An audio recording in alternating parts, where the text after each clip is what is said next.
y 2021, y el gobierno les dice que no se puede comprometer con recursos de los próximos gobiernos.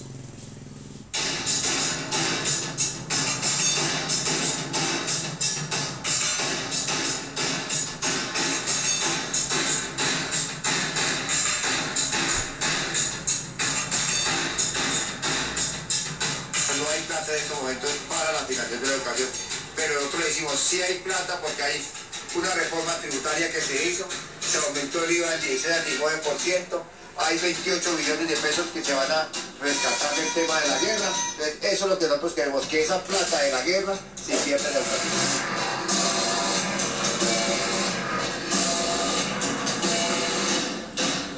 Decidí encadenarme como una acción, como una manifestación de protesta por el descontento de todas las injusticias que se vienen dando en la educación pública y todo el desfinanciamiento que se viene dando para las instituciones educativas.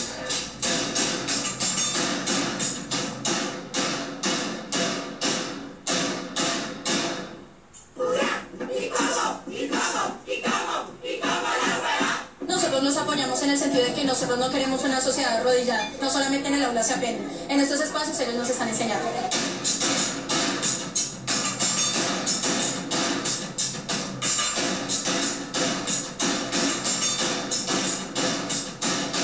Yo espero que se llegue a un acuerdo sobre el incremento salarial y los demás temas de la agenda. Nosotros ya llegamos al límite, no podemos ofrecer más. No tenemos los recursos.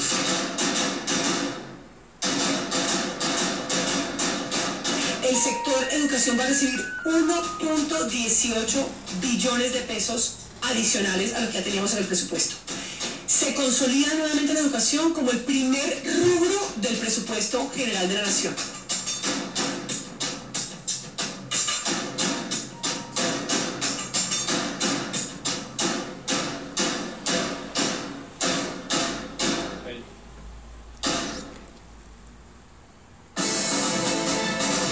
Y para explorar la posibilidad de solución frente a este paro de docentes nos acompaña desde Bogotá Carlos Rivas. Él es el presidente de la Federación Colombiana de Educadores, a quien le damos la bienvenida. Señor Rivas, muy buenas noches. Gracias por acompañarnos. Muy buenas noches, muchas gracias. Y que la comunidad internacional conozca la realidad de la política educativa en Colombia. ¿En qué van las cosas? ¿Cómo está la negociación con el gobierno a esta hora? Bueno, con el gobierno avanzó la discusión en lo que tenía que ver con política educativa, lo de preescolar, lo que tiene que ver con el estatuto único de la profesión docente, de igual manera también lo de las escuelas normales y de las juntas educativas. Pero cuando llegamos al tema económico, encontramos una traba donde el Ministerio de Educación dice que no hay recursos y aquí por primera vez el magisterio tiene una gran lucha, una lucha muy importante por conseguir mejores recursos al sistema general de participaciones en lo que tiene que ver con el sector educativo. O sea, la apuesta aquí es una apuesta muy importante porque hay una brecha que se abrió desde el 2001 hasta el 2016 que le ha venido quitando 73 billones de pesos al sistema educativo. Por eso nosotros estamos planteando la necesidad de que se haga una reforma estructural al sistema general de participaciones para que se le pueda dar los recursos suficientes y para que la educación que reciben los niños y niñas de Colombia, los jóvenes y jovencitas, pues realmente sea digna.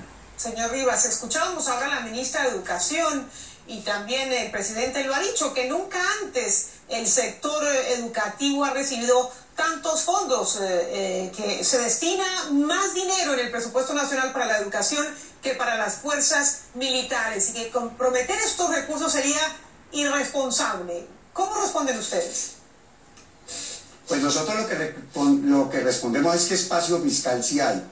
Queremos decir que aquí en Colombia, en el caso concreto de la guerra, se gastaban 28 billones de pesos anuales. Acaban de hacer una reforma tributaria, aumentaron el IVA del 16 al 19%, han repatriado capitales y de igual manera han encontrado un hallazgo minero energético que tiene que ver con el gas, inmenso el yacimiento, y creemos que pueden comprometer recursos para la educación. Un país no le puede decir al mundo que no tiene la posibilidad de resolver los problemas de alimentación, de transporte, de infraestructura para sus estudiantes, y además ese fue uno de los ejes de la campaña del señor presidente de la República, a quien el magisterio se comprometió a acompañar por el tema de la paz y no por su modelo económico. Por eso nosotros decimos que sí hay recursos.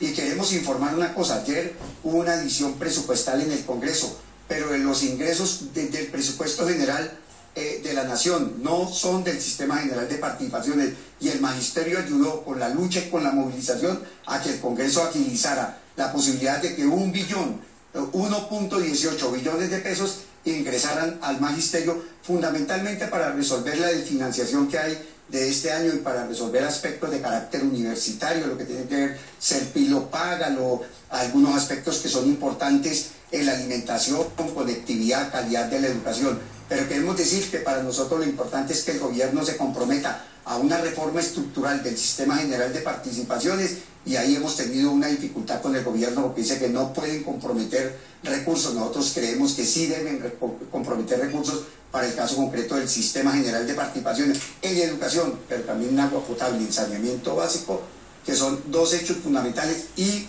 en salud, educación, saneamiento básico y agua potable. ¿Y cómo hay que reestructurar ese Sistema General de Participación? ¿Cómo está ahora y cómo quisieran ustedes que quedara?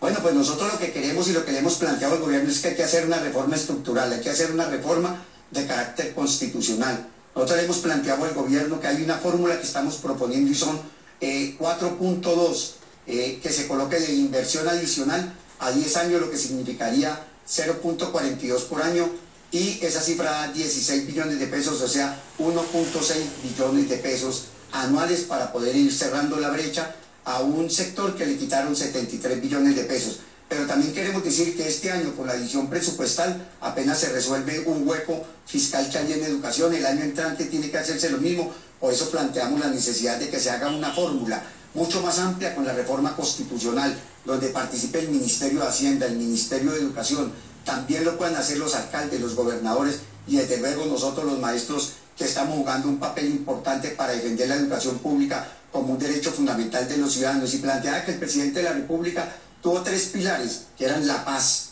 la equidad y la educación. Si no hay educación, no hay equidad. Y si no hay equidad, desde luego que no hay paz laboral. Por eso estamos en el paro nacional en este momento con los maestros de Colombia. Pero bueno, como usted plantea una reforma constitucional y acaba de salir del país de una para implementar los acuerdos de paz, este sería un proceso, en caso de que el gobierno accediera, muy largo. Mientras tanto, ustedes ya llevan 30 días de paro, más de 8 millones de alumnos sin clase, están a 2 semanas de salir a vacaciones. Mientras tanto, ¿qué va a pasar, señor Rivas? Bueno, lo primero que le quiero decir es que no es solo este tema la discusión con el gobierno. Aquí hay un tema de alimentación y transporte para los niños. También hay unos hechos concretos del número de estudiantes por aula de clase, que en la OCDE son entre 12 y 13 los países que hacen parte de ellos. Nosotros son 26.5 si cogemos la masa estudiantil y la dimos por el número de docentes, pero realmente en nuestras aulas de clase hay 30, 40 y 50 niños. Nosotros lo que queremos decirle al gobierno: invierta en educación. Y también hay unos hechos que son concretos para nosotros. El gobierno venía diciéndole a la opinión pública que nosotros estamos por aumento salarial. El aumento salarial se definió en otra mesa de los trabajadores estatales y nosotros seguimos en una lucha por recursos para la educación pública. Pero también le estamos diciendo al gobierno que en el 2015 él hizo un acuerdo con nosotros en el propósito de que lográramos 2 puntos más, para la nivelación salarial, en virtud de la brecha que hay desde el punto de vista salarial. Nosotros somos de los trabajadores más mal pagos de América Latina, y si lo comparamos con Europa y con los países de habla inglesa, por supuesto que la diferencia es inmensa. ¿Qué le estamos diciendo al gobierno? Que estamos utilizando los instrumentos fundamentales de los trabajadores que están en la Constitución: el derecho a la movilización, al paro, desde luego a la huelga, y hemos hecho movilizaciones apoteósicas, pero no ha movido ni ha sensibilizado al gobierno. En el día de hoy, el gobierno ha hecho un llamado a que nos sentemos en la mesa, pero creemos que el gobierno debe ser un poco más generoso para que podamos ampliar y para que podamos llegar a un acuerdo. La verdad es que el gobierno dice que estamos perjudicando a 8 millones de estudiantes. 8 millones de... son 8 millones y medio de estudiantes. Esos 8 millones de estudiantes nosotros los tenemos en el aula todos los días. con hambre, con desnutrición, con dificultades, sin unos buenos asientos donde el niño reciba su clase. ¿Qué hemos planteado nosotros? Hombre, se requiere de una educación con dignidad. Y nosotros tenemos todos los días 8 millones de estudiantes.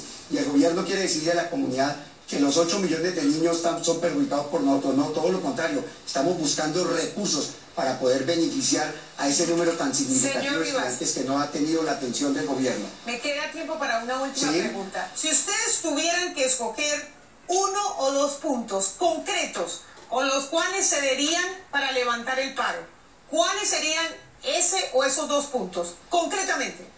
Pues que se resuelva todo el pliego de peticiones, pero fundamentalmente que el gobierno destine los recursos necesarios para el sistema general de participaciones.